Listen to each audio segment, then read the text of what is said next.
Hi, my name is Joseph Alai. Welcome to my channel. And today I want to answer the question for all of you concerned. Are your beliefs slowing down your manifestation? This question I've been asked so many times recently, over and over again. Another way to phrase this would be, in my mind, is my concept of time the reason why I am not manifesting instantly? When you leave this video, you will have a concrete understanding that you can lean upon without a shadow of a doubt, one that has been derived through over 13 years of manifestation testing, tens of thousands of experiments, the observing of them unfold, them being experienced from all aspects of life before I knew anything about manifesting, when I learned about manifesting, and even now. And you will be able to take yourself through a mental experiment to lean upon, to prove to you that you are doing nothing wrong and that you are guaranteed to manifest what you want regardless of time, regardless of space, so long as you follow a set of principles that I will take you through. And so first, I want to take you through the concept of time. I want to elaborate how this construct is developed, how it is inherent to experience itself. It is not a belief, it is a construct. And through independent of belief is unfolding in reality in this universe, no matter what. So that's what the first thing I want to take you through. After that, I want to explain to you essentially how to utilize the fundamental essence of manifestation and the principles of the universe to guarantee that you will receive your manifestation despite anything. So, before we begin, please hit the like button. It does something to the algorithm that those who wouldn't normally be able to see this video will be able to see it. Hit the subscribe button if you want these broken down, systematic frameworks and methods on how to manifest in a way that has been tested tens of thousands of times. I'm 34 years old. I've been systematically testing manifestation with controlled experiments. My background is in mathematics, physics, and computer science. And I've been doing this since I have been 21, 22 years old. I've had a slew of mystical experiences, very powerful in nature, that have also unraveled how the universe works. And so I go through every Tuesday, every Friday, and I present to you some unreleased content that will teach you how to systematically, with proven methods, how to predictably create your reality in a time-tested way that you can lean upon and know. And hit the bell icon for broken down methods in your notifications. So every Tuesday, every Friday. Also, be sure to follow me on all my social media stuff. It's all kind of growing now. I'm utilizing them now. So, jumping into it then.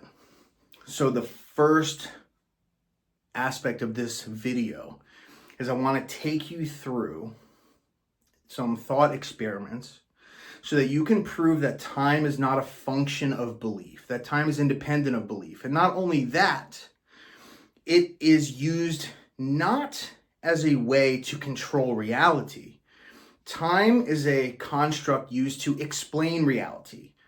So independent of or respective of our beliefs, time, this universe, this screen by which awareness expresses itself, is done so in a way that is natural. However, I use that statement to describe experiences over time.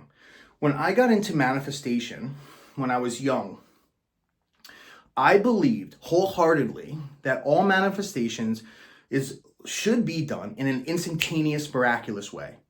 And I'll tell you why. When I was a child, I was taught by my mother, before going to Catholic school, that God could do anything. I was told that prayers can be answered, and I was told that things could instantly appear, people could be instantly healed. And there have been many times where I have sat there and just simply prayed or imagined things instantaneously arising from within this experience to no avail. But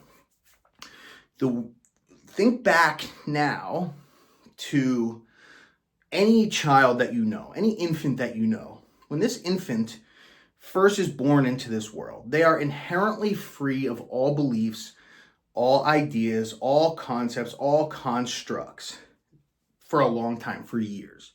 The subconscious is all there is. It's directly impressionable, and this is provable because even in yourself now, the experiences that you have are very likely being influenced by your beliefs and thoughts that were formed when you were a child. Think relationships, think money, think any type of mental limitations that you have going on in your life. They all are instilled, generally speaking, in your younger years.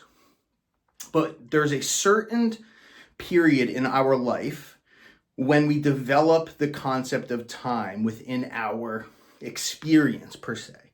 Time never is a belief in and of itself.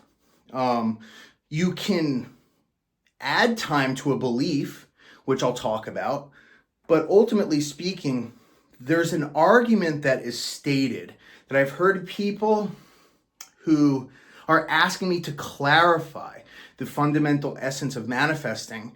They say, well, you say that I'm the God of my reality, and therefore there should be no time. And I've had people suggest and ask me, do I think my beliefs in time is what causes time to unfold in this experience? And I'm going to explain to you why the answer is no. And it's very clear, it's very simple. It's not going to take long to unravel, right? There's a whole series of steps one can take experimentally to prove that time is simply a construct used to describe reality, not a belief about it. But nevertheless, any infant that you see up to a certain age, if this theory is correct, that time itself is the reason, meaning the belief of time itself is the reason why time is used for a bridge of incidents to unfold. But before a child develops the ability to think about time, they are not instantly manifesting things. If it were true, then we would see this literally. Think now objectively to this statement. It is the belief in time that causes people to not instantly manifest. Well, when you're a child, you were not instantly manifesting. How do you know? You don't remember? Look at the nearest infant. They do not have things appearing instantaneously in front of them. If this were true, they would instantly manifest things in front of them up until a certain age. Then it would stop. I'm talking about the way that people are explaining it is that things should be instantly appearing, right? Because time itself is a function of thought. Meaning, so this is where people are getting confused. Time is a function of thought, meaning without thought, there is no time. But they are accidentally insinuating or deducing that time exists only because we think it does. But really, that is not what is meant by that statement. Literally, that's an extraordinary experience that no one has ever had. So oftentimes when it comes to the concepts about there is no space, there is no time, it is insinuated that the guru teaching it is having some extraordinary experience that is pushed, that the student wishes to experience. Correct me if I'm wrong. Is that not what you are thinking? Is that not kind of what you're told? However, this is not the nature of experience. This is not the nature of reality. Now, time in and of itself does not exist per se. It's just a construct used to describe something. But just because it's a construct used to describe something doesn't mean that it's not a useful descriptor. Think now of what you ate for breakfast or lunch or dinner yesterday, whatever. Right? You're not, and don't think about the concept of time. Just bring in your imagination, experience it now. what you ate for breakfast or lunch or dinner. The fact that there is a discrepancy, the memory of the experience itself forces the construct of time to exist because there's a discrepancy between that experience and this experience. And the other thing is you're not actually experiencing the past. You're experiencing a thought, right? So there is no past in that sense. So in that same likeness, there's only the eternal now. But using any type of vocabulary to describe time insinuates time. So I've heard people say, I want to manifest instantly. Well, using that term instantly insinuates time. It's simply the instant gratification wanted and taught that you're capable of doing it that insinuates that an extraordinary experience of timelessness should exist. But really, timelessness is existing right now. There's only a now that we are experiencing. There only has been one now, right? If I ask you to step into the future, there is none. You're simply thinking of a thought. That's not the future, it's just a thought. Think of the past, right? Enter into what you ate yesterday. There's no actual place called the past, right? There's only a memory, which is a thought. So in other words, the moment thought exists, which is inherent in all experience, thought, time doesn't exist. It can be used to describe experience. So kind of beating the dead horse, you could say that anytime you can think means you can compare now until that experience. And the comparison between now and that experience implies time. It doesn't imply a belief. You don't believe anything. When I first learned how to pray, right, in the Roman Catholic way, this is what I was taught. I believed that things had to miraculously appear. In effect, when I heard about manifesting, that's what I expected. And in fact, when things unfolded in a way that when I reflected back, you can track thoughts and cause and effect, I thought that wasn't a manifestation. I said, that's not a manifestation. That's normal. That's natural. This is supposed to happen instantly, supernatural. But this is a fallacy. This is the fallacy of time as a belief. In other words, the nature of awareness itself, which is the entire universe, exists within and arises within awareness. Awareness uses these things to unfold naturally in this experience. So in other words, the bridge of incidence is something that you determine after. When I got into manifesting, I had no idea about a bridge of incidence. I thought things were supposed to unfold instantly. And it was only 12 years, well, now I could say 12 years gone.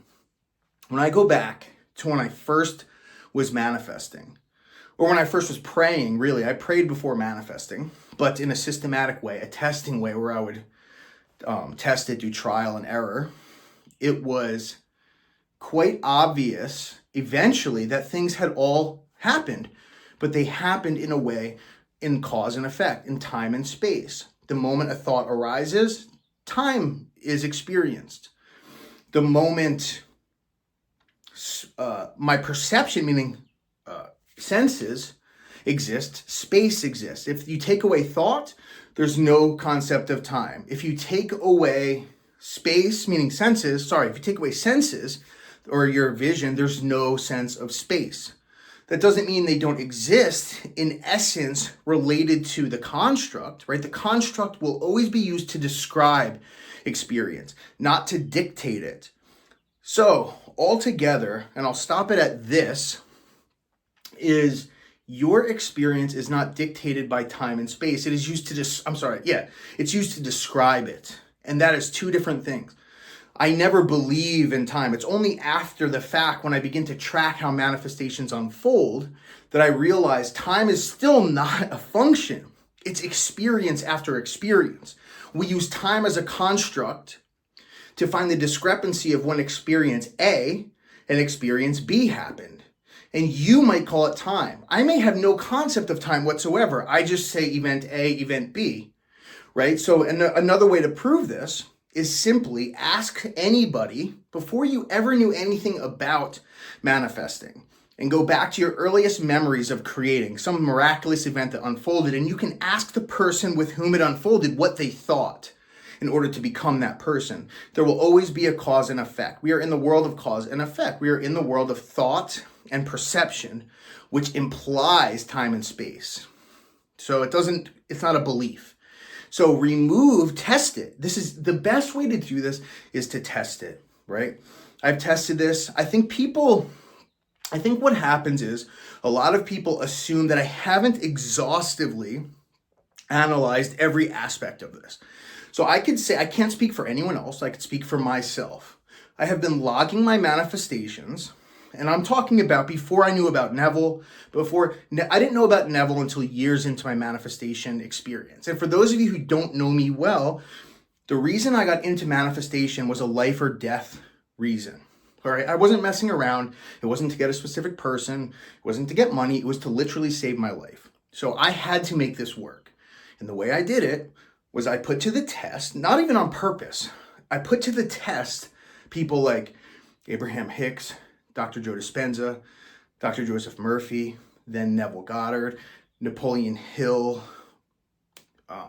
Nightingale, Pam Grout, Maxwell Maltz, countless. I mean, I have it. For those of you who go back to my older videos, my bookshelf is filled with hundreds of books, and I've read them all and systematically put them each to the test. So anything I've obsessively gone in and wanted so badly to manifest things instantly, to the point where it was only way after doing all my experiences, years in, that you begin to realize that things evolve. We were in the world of evolution, the world of cause and effect, the world of logic and reason. Those exist because of what? They exist because of thought and perception. So again, just to describe lastly, for the way that you can do thought experiments with this, if you took away thought, there would be no construct of time, right? Time only exists. I can't even say it exists. Time can only be used to describe something once you have access to a thought, because you're now comparing experience to experience. For those of you who are still new, you will, this video is for those who do not have as much experience yet to be able to have a long log of manifestations, okay? So I think what's important to state also is that things can take hours to manifest, seconds to manifest, or years to manifest. I've had all of them. I've had specific people manifest in days and weeks and months and years, all different, right? It's not time that is a function that causes this. Time is used to describe the number of events necessary to transform a person into my specific person.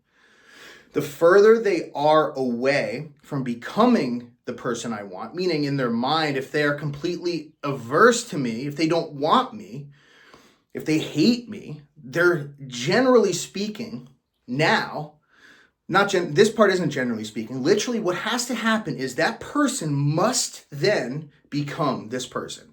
So there's another misconception regarding switching realities or jumping realities. This goes kind of with the concept of time and space and how time is a limitation. And again, this is a misconception for another video, but one that can be disproven again through not only experience of tracking manifestations, but also experience that you can have right now, right? And also one of the problems I see commonly is people referring to lectures on quantum physics and people referring to lectures on Neville Goddard and people referring to other lectures like this, and then citing that we are transferring into different timelines where people exist co-occurring. But in reality, this is not what's actually being said in quantum physics, in Neville Goddard. So it's the essentially ignorance, and not in a negative way. It's the lack of being aware. The lack of being aware of the true meanings of these teachings that people infer, right? I am the God of my reality. They're thinking that means I control everything, including time and space, and anyone else in my reality has nothing to do with it. But that is also not what is meant. Awareness itself is the God of reality. And that awareness is aware of being Joseph Alai. But that awareness is also aware of being you. So we are both equivalent and have equal power in this world, right? This is what Neville is saying. This is what quantum physics is saying. So there's these misconceptions. Once you crack them, you realize you're not doing it wrong. You are not doing it wrong. You're not messing up because you haven't experienced it in a day. You haven't done something, you haven't broken anything. It is a bridge of incidents naturally unfolding, sometimes taking days, weeks, months, or years. Two imaginal acts of the exact same thing will not take the exact same time to unfold. There are many reasons why, or reasons to kind of explain, to examine that we have complete control over our reality. It's just being taught in a way that's making us feel like we're doing it wrong. But really, these are coming from misconceptions. But for those of you, again, who are new to this or newer to this and do not yet have the experiences to back you up, you're sitting there, you're wanting to get your specific person, or you're dead broke and you need to hit success in a certain thing. I was there. I was going to die, literally. I was literally on my, essentially you could say on my deathbed.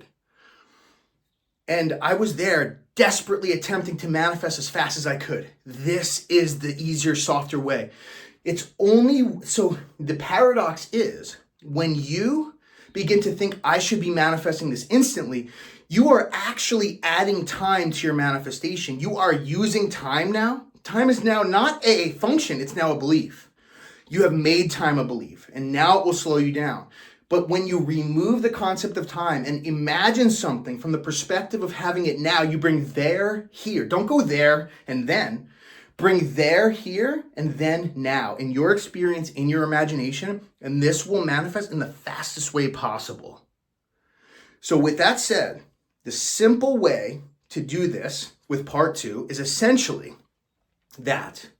I'm going to make this brief, and then I'll expand on further videos if you guys like this. And I really, for those of you who have been following me for years, I have some people when I did the VIP program that studied under me directly for years who have learned all of this stuff. I would like it if you begin to comment, to share your experience over the time and what you have learned about time and space, right? A great many, I'm going to leave it at that and say this. The key to experiencing something in the fastest way possible is to completely leave out the concept of time. If you begin to think in terms of time, even time related to the bridge of incidents, just leave out the concept of time. That will slow down the manifestation. The key is to experience there, here, bring there, here in imagination. So don't go there. Don't go to the wedding, or rather after the wedding. Don't go to the honeymoon, right? That's after the end. Don't go to the honeymoon in 6 months, right? Don't go to the honeymoon even tomorrow. Bring the honeymoon here in your imagination so when you're looking around, you can see everything here and now and experiencing it now, in the now. That is the trick. That is the key. That is the key to the fastest level of manifestation. And if you really want to master this, you want to prove what I'm saying or disprove it, and I'm telling you right now, ask anyone who claims they can control the speed of their manifestation. They go ahead and they manifest $1 million in my pocket. I'll give them 500,000. Do it within 21 days, right? Some of these people teaching this stuff, right? Just put them to the test, right? But besides that, this is your experience, and I'm here to teach you the way to set you free. You're not doing anything wrong, right? And it's not your fault if you're being taught something that isn't exactly accurate. But what I can tell you is begin to track your experiences. Track your manifestations. I've been doing it for 12 years, 13 years, right? Whatever, I'm 21. I was 21. I'm 34. So 13, 14 years, right? Some of the stuff that I've experienced isn't just objective. I've had mystical experiences as well that have shown me broken things down, like quantum physics and different ways that awareness controls our reality, which I can share in other videos, but I try not to lean heavily on that because I can't really have you guys experience that stuff unless it's just freak accident, right? Or randomly, or you could manifest it as well. Nevertheless, point being is, keep track of your manifestations over the days, over the weeks, over the months, over the years. You will find even forgetting things, not forgetting things, imagining, letting it go, not letting it go. It doesn't mean imagining it hardcore to the best of your ability will never speed it up faster. Eliminating your belief of, you don't have a belief about time. I'm telling you right now, you don't. It's just a construct that's used to describe events through the mind. Remember that through thoughts. Thoughts themselves create the construct of time, not a belief of time, the construct of time, Remember that. The construct of time essentially means a way to describe it, right? It's not insinuating that there's a law that's unfolding. There is no law of time because time literally doesn't exist, right? But the fact that time doesn't exist means that you can't manifest things instantly, because instantly is a function of time, which would therefore make a belief about time, which would slow something down. So the fastest way is just to imagine something here and now, as if there's no difference, no separation, no space, no time. Imagine it happening at this moment. That is what you've been doing all along. That's what it says in scripture. That's what Neville says. That's what I say. That's what works. So do that and watch. Keep track of it. Yes, some things will happen within a day, but yes, some things will also happen in a month and a year. As you do this, over time, you will masterfully keep track of these things, and you will have nothing else to lean on but your own experience. And then you can help the next person like I'm trying to do to you. That is my obligation, having done this for the time I have, having kept track of what I have. And my whole unique value proposition is on systematic manifesting. It's not just my manifestations I've kept track of. There are hundreds of thousands that I have in my inboxes, that I have in my coaching sessions, that have all been obsessively scrutinized with a life. Think of this, right? The way that you have likely obsessed over manifesting over the last maybe year, 6 months, 3 months, I have been doing that day after day. And this is my full-time gig. This is what I do obsessively. Day after day, hour after hour, 6, 8, 10, 12, 14 hours a day, right? I'm an addict of the mind, right? Day after day, week after week, month after month, year after year. I had a mystical experience when I was 21 or 22 years old. There was a thunderbolt that struck within the core of my skull. When I said the words Jesus Christ, in the name of Jesus Christ, thunder struck. The noise and the feeling of electricity, literally, not like it, the actual stuff. That was when I was 22 or 21. And from that point, I obsessively, with the fervor of a drowning man, latched onto manifesting. There was no YouTube then. There was no systematic manifesting. I systematically put this to the test with my obsessive mind and got to where I am today, right? Because of just tracking my experiences and observing, right? There's no belief surrounding it. It's all observations.